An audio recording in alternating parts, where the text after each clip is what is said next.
भारत का ऐसा मंदिर जहां पर पहले से ही पता चल जाता है कि इस बार कौन सी फसल अच्छी होगी।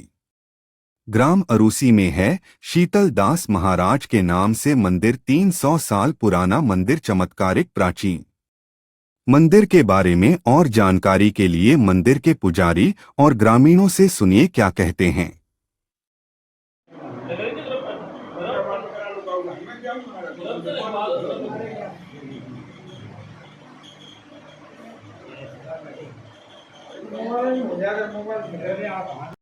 इस वक्त हम मौजूद हैं ग्राम अरूसी में और यहाँ पर एक बहुत प्राचीन मंदिर है।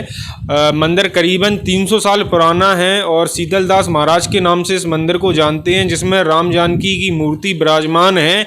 और मंदिर की खासियत है कि पूरे भारतवर्ष में सिर्फ 2 ही जगह खेती जो किसान करते हैं, जो यहाँ बीज होते हैं, उनकी तौल होती है कि इस साल कौन सी फसल अच्छी होगी। उस हिसाब से यहाँ पहले ही तौल कर लेते हैं और उसी हिसाब से किसान बुवाई करते हैं कि कौन सी फसल अच्छी होगी, कौन सी फसल कम होती है। तो और विस्तार से इस मंदिर की जो यहाँ के चमत्कार है उनके बारे में जानने के लिए हमारे साथ यहाँ पर मंदिर के आप जो संरक्षक हैं, मंदिर के पुजारी हैं, वो मौजूद हैं। उनसे हम इस मंदिर के विस्तार में जानेंगे। तो महाराज, इस मंदिर के बारे में प्राचीन इसकी पहली क्या महिमा थी और अभी क्या है, और कब मंदिर बना था, किनके द्वारा ये मंदिर बना था, थोड़ा बताइए। मंदिर का ऐसा है कि जी हमारा श्री शीतलदास जी महाराज हमारे वंश परंपरा में यहाँ आए थे और आज से 250-300 वर्ष पूर्व वो यहाँ आए थे। जब ये मंदिर नहीं था तब यहाँ पीपल का विशाल वृक्ष था। बताते थे हमारे पूर्वज लोग, पिताजी भी हमारे भी बताते रहे हमको। उन्होंने यहाँ आकर के अपना संसा गाड़ा था और धुआनी रमाई थी यहाँ बैठ कर के। और जब यहाँ ये खेरा नहीं था, बाहर गांव था, अरूसी थोड़ी दूर थी। गांव के लोग आए, एकत्रित हुए, सभी ने कहा महाराज आ गए। संत वेश में थे, एक संसा धारण करते थे, घूंटन से नीचे अपना कुर्ता पहनते थे और श्वेत वस्त्र धारण करते थे। उनका नाम श्री शीतलदास जी महाराज था। श्री 1008 श्री शीतलदास जी महाराज, जो हमारी वंश परंपरा में रहे। उन्हीं के चरणों की कृपा से हमारे पूर्वज वहाँ से फिर ये अपना अमायन पड़ता है, अमायन से जो है हमारे पूर्वज वंश परंपरा वो यहाँ आ गए थे, हमारे वंश के थे, तो क्रम से हम लोग यहाँ आए और शीतलदास जी महाराज ने संपूर्ण गांव के सहयोग से इस मंदिर का निर्माण करवाया है। इसमें गांव के समस्त ग्रामवासियों का सहयोग रहा, जमींदारों का रहा और समस्त कोई जातिगत का वो नहीं, सभी लोगों का सहयोग मिला इसमें। पूरे गांव के लोगों ने, चाहे हमारे हरिजन भाई हों, चाहे पिछड़े वर्ग के, चाहे सभी लोगों का सहयोग रहा और इस मंदिर को निर्माण करवाया। मंदिर चलता रहा है। मंदिर की परंपरा ये है कि हमारी ये समय शीतलदास जी महाराज के बाद 6वीं पीढ़ी चल रही है और 6वीं पीढ़ी में आकर के जब शीतलदास जी महाराज यहाँ से बनारस गए तो बनारस में यहाँ के 150-200 लोग गए हुए थे। उस समय अंग्रेज़ों का समय था। बताते थे हमारे पूज्य चरण पिताजी वगैरह, हमारे पूर्वज भी बताते रहे कि वो वहाँ बनारस में वहाँ जाकर के जब वो स्नान कर रहे थे और वहाँ उन्होंने कहा रूसी में ओरे पड़ रहे, तो वहाँ 100-125 लोग गांव के थे।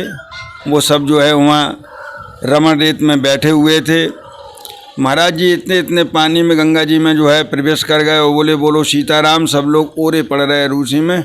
तो मैंने कही महाराज अब का खें जाके सब लोग बोलो सीताराम, बोलो सीताराम। वो भी यहाँ तक जो है कंठ तक जो है गंगा जी में खड़े रहे। आध पौन घंटा बाद उन्होंने कहा ओरे बंद हो गए और महाराज ओरे कहाँ गए, उनने के एक जगह कर दिए। जब दो महीने बाद लौट के आए, क्योंकि आना जाना पहले पैदल था, अंग्रेज़ों का समय था। गांव से लोग सब लेने गए, उनके चले तीर्थवासी आए, महाराज भी आए साथ में। सब ने कई गांव में सब खुशहाल है, बोले गांव में सब सुखी है। लेकिन महाराज के खेत में एक पहाड़ गिरो, पहाड़ वो ओरे इनको गिर गया। महाराज श्री ने सारे ओरे, एक 52 वाला खेत है हमारा, जो उनके नाम से ही वो बाबा थे, तो 52 वाला बचता था। उसमें उनने संपूर्ण ओरे एकत्रित कर दिए पूरे अरूसी खेरे के। और वो जो है एक पहाड़ टाइप का उसमें जम गया, 8-10 दिन 15 दिन में गला। आज तक वो परंपरा हमारे गांव के समस्त लोग आज भी 2-5 किलो धान उसका देते हैं। सब लोग जमींदार ने कही कि महाराज की 4 बीघा खेत था, वो हमारा आज भी हमारे पास मौजूद है, इस समय भी हमारे पास है। 4 बीघा के हिसाब से उन्होंने जो है 5-10 किलो जिस पर जितना बना वो दिया। वो स्यावड़ी के रूप में आज भी अनवरत चल रहा है।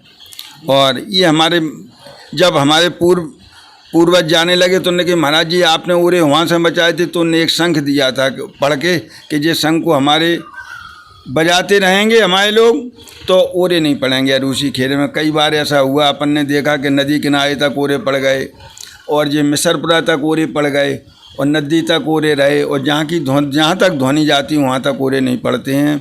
धान तौल की ये हमारे यहाँ आषाढ़ वदी गुरु पूर्णिमा को समर धान बांधी जाती है। 1-1 तोला उसको तोल करके रखते हैं और इसके बाद भगवान के चरणों में रख दिए जाते हैं। 10:30-11 बजे उसको बांध करके गांव के समस्त लोग आते हैं, बाहर के लोग भी बहुत आते हैं, बड़े बड़े खेती वाले, बड़े बड़े जो कृषक हैं, बड़े बड़े लोग वो आते हैं, देखते हैं उसको। अपन 1-1 तोला बांध के रखते हैं, फिर बाद में पुनः 3-4 बजे अपन तोलते हैं उसको। तो जो फसल अच्छी होती है वो अपने आप बढ़ जाती है, जो फसल कम होती है वो अपने आप घट जाती है। रत्ती पाव तोला का हिसाब रहता है। जो परंपरा आज है वो आज पूरे क्षेत्र में बरकरार है। सभी लोगों को इस बात का विश्वास है कि महाराज के यहाँ झड़ा में जो बढ़ा है वो बिल्कुल सुनिश्चित है। अच्छा महाराज, इस वर्ष फसल कौन सी अच्छी हुई है, कुछ इसके बारे में? फसल की जो सीड बनी लगी हुई है हमारी, इसमें क्या सब जो कुछ हुआ है हमारा उसमें कुछ नहीं है, ये सब ठाकुर जी की चरणन की कृपा है। ये लिस्ट हमारे पास मौजूद है, इस लिस्ट को हमने बनाया है, इस पे हमने अपने हस्ताक्षर भी किए हैं और ये सभी लोगों के सामने बनाई गई। और जिसमें शीतलदास जी महाराज का नाम आ रहा है, श्री 1008, और राम जानकी सरकार हमारे बगल में विराजमान है। इन्हीं के चरणों की कृपा हमारे पूरे गाँव वासियों के ऊपर है और हमारे क्षेत्रवासियों के ऊपर है, जो आज तक बरकरार चल रही है। इन्हीं की सब चरणों की कृपा है, हमारा इसमें कुछ विशेष कुछ नहीं है हमारा। जैसा आपने देखा कि हमारे साथ मंदिर के पुजारी मौजूद थे, उन्होंने बताया कि मंदिर की महिमा के बारे में, इसका इतिहास बताया और धान तौल की बताई। अब हम यहाँ जो कृषक हैं उनसे पूछेंगे कि आखिर क्या वाकई में ये चमत्कार होता है, खेती बढ़तौल होती है कि नहीं होती है। हमारे साथ मौजूद हैं यहीं के निवासी हैं, रूसी ग्राम के, और कृषक भी हैं। तो उनसे जानेंगे कि जो यहाँ पर धान की तौल होती है, यहाँ पर बहुत सी फसलों के बीजों की, तो उसमें क्या बड़ा है, क्या निकला, और शुरुआत से होती आ रही है, तो क्या वाकई में ये चमत्कार होता है कि यहाँ जो फसल के बीज बढ़ते हैं तो उनकी अच्छी पैदावार होती है, उसी हिसाब से किसान पैदावार करते हैं, बोनी करते हैं, और क्या इसमें मतलब देखने को मिलता है। तो अभी जो आज यहाँ पर एक पर्चा बना हुआ है, जो बीज रखे गए थे धान के, तो उनमें मतलब क्या वाकई में यहाँ पर होता है? हाँ, वाकई में होता है। ये हम 25-30 साल से सोर्स हमारे से देख रहे हैं, तो ये बराबर जैसा बढ़ जाता है वैसे वही हिसाब से खेती में होता है। जैसे इस साल चना बढ़े हैं तो चना की फसल ज़्यादा होगी, जोन गल्ला बढ़ा है वो ज़्यादा होता है, और कहाँ घट गया तो कम होता है। अच्छा, उसी हिसाब से फिर किसान बोनी करते हैं? हाँ, उसी हिसाब से किसान बोनी करते हैं, इसी को देख के बोनी करते हैं यहाँ पे। अच्छा। और आसपास के लोग भी आते हैं जे हिसाब से देखने, जी बाहर के लोग बैठे हैं जी लोग। अच्छा। तो जैसे से आते हैं और इनको विश्वास है और वही हाल है, उसी हिसाब से फिर फसल करते हैं। और यहाँ से पर्चा भी शायद ले जाते हैं। हाँ। और क्या कौन सी फसल बड़ी है, कौन सी, उस हिसाब से क्या हर साल जो आप यहाँ देखते हैं तो उसी हिसाब से बोनी करते हैं? उसी हिसाब से बोनी करते हैं। अब आज देख लिया, अब आज सुबह से बोनी शुरू करेंगे। अच्छा, तो पर साल क्या बढ़ा था उसी हिसाब से? हाँ, उसी हिसाब से। तो मतलब इसमें जो धान जो बीज बढ़ते हैं उसी हिसाब से वहाँ बिल्कुल वही होता है? बिल्कुल वही होता है। अच्छा, जैसे मटर की फसल बढ़ गई तो मटर ही? हाँ, बिल्कुल मटर की बढ़ी तो मटर बढ़ेगी। अच्छा, आप यहाँ पर्चा ले जाकर वहाँ क्या सब लोगों को दिखाते हैं? सभी लोगों को दिखाते हैं। अच्छा। हाँ, जो यहाँ होता है वो सच है वहाँ? बिल्कुल सच है। अच्छा।